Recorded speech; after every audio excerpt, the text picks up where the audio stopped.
Hello and welcome back to Sex, Brains and Money. I am here with my wonderful guest, Terry Jean Bedford, whose first book, Dominatrix on Trial, was the focus of the first interview that she did with us last year. And this time she's here to talk about her new book, Bondage Bungalow Fantasies. Terry Jean, thank you so much for joining me today. Thanks for having me on, Nikki. Well, you know me, I'm happy to have you anytime that I can. So why don't you tell us a little bit about what it was, what the writing process was like and writing the book was all about. Wow, it's a very arduous undertaking.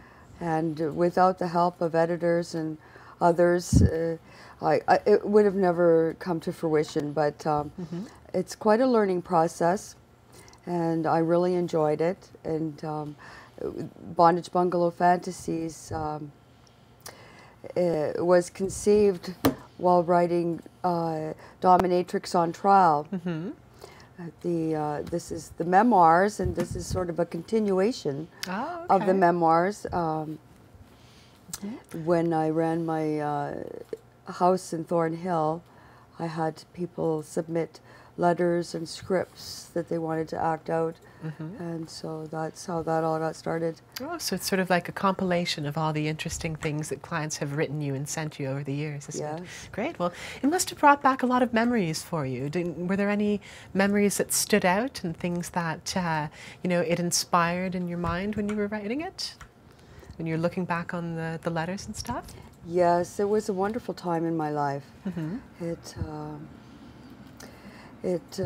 taught me a lot about myself and others.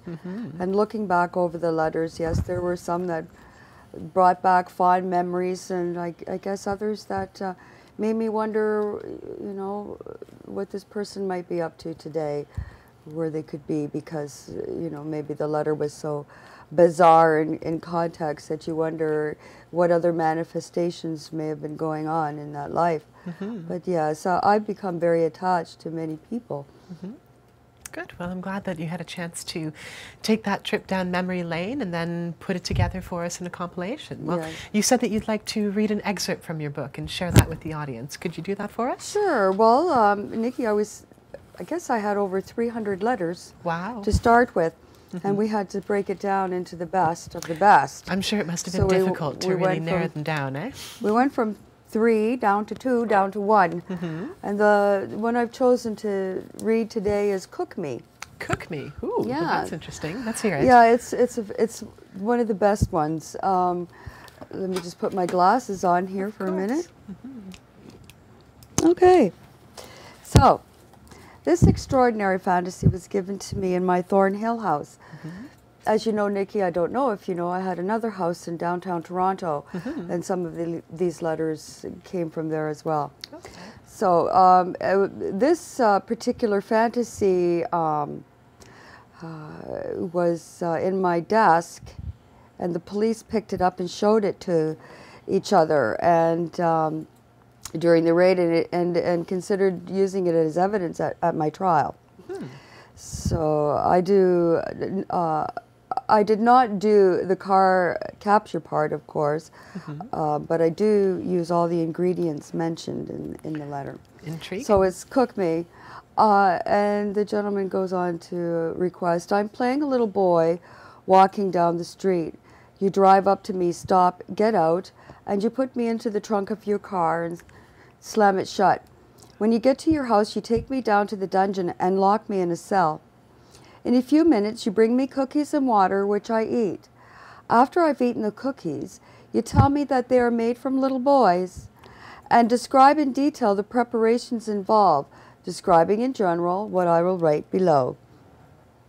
You change me, bring me upstairs to show me tapes of previous meals, following which you take me to the kitchen, tear my shirt off, and tie my hands. You sit on my chest and take my pants off, leaving only my underwear. You probe and pinch and weigh and check for proportions.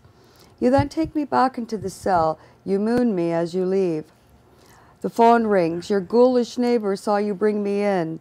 She loves to eat boys. So here's what I hear you saying over the phone. Hello? Pause. Oh, hi.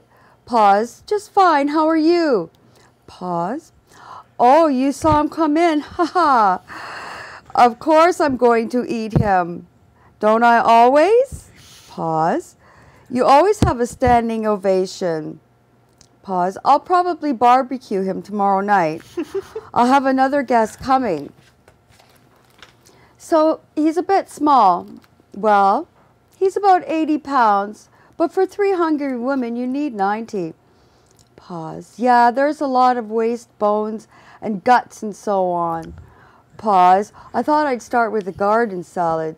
Pause. I find the salad helps the meal go down easier. If you wish to, yes, potato salad would be nice to go with him. Pause. A big bowl is fine. Perfect.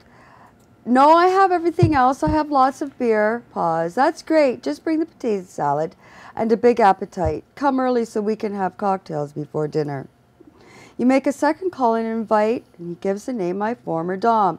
She'd love a portion. I listen in horror in the dark to the conversation and ad-lib to the conversation. You come for me wearing only an apron, heels, bra, and panties. You pull me out and prod me up the stairs, mocking me on the way to the kitchen. You have me sit and take one last long look at the outside world as you read the recipe and check the ingredients out loud. You tease me with your panties as you do so. For the Mediterranean head cheese, the head is boiled and fermented with spice to make about 10 kilograms of cheese. Your neck will be scrap meat for my dogs. I'll follow a Russian recipe for the organs.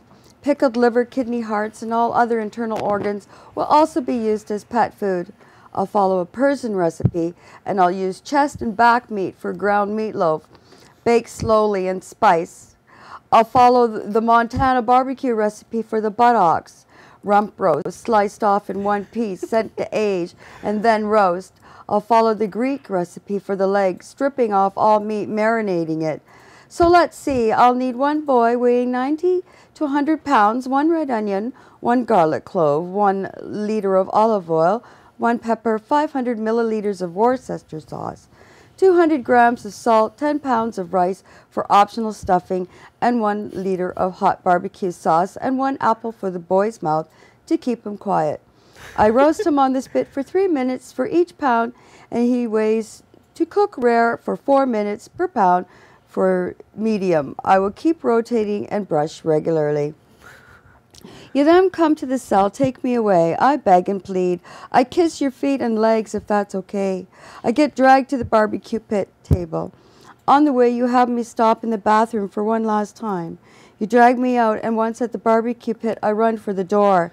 You comfort me slowly. You push me slowly with your body back to the table. You lie me down on the table next to the barbecue. Tie my feet and hands and blindfold me. You oil me with baby oil, season me with talcum powder, and wrap parts of me in saran wrap. You then brush the sauce water on as you munch chips and drink beer. I beg for a beer. You laugh and tell me that soon I'll be swimming in beer. You put an apple in my mouth and put your panties on the pillow, and then you near my nose and cover my face with them. I hear muffled voices. You make jokes with the other ladies and so forth. Anyways, we can discuss the ending. Wow. Oh, that wasn't too long. No, not at all. That was incredibly vivid. And I can only imagine the imagination of the person that would send you a letter like that. I can only imagine how good he's going to taste. Oh. Thank you so much for sharing that with us. We're going to take a short commercial break, and then we're going to come back afterwards to talk a little bit about Terry Jean Bedford's constitutional challenge to override the sex work laws, and maybe we'll get an opinion from her on what her favorite recipe for a young, attractive blonde would be, because I would love to know what I would go well with in a stew. Anyways, stay tuned, and we'll be right back.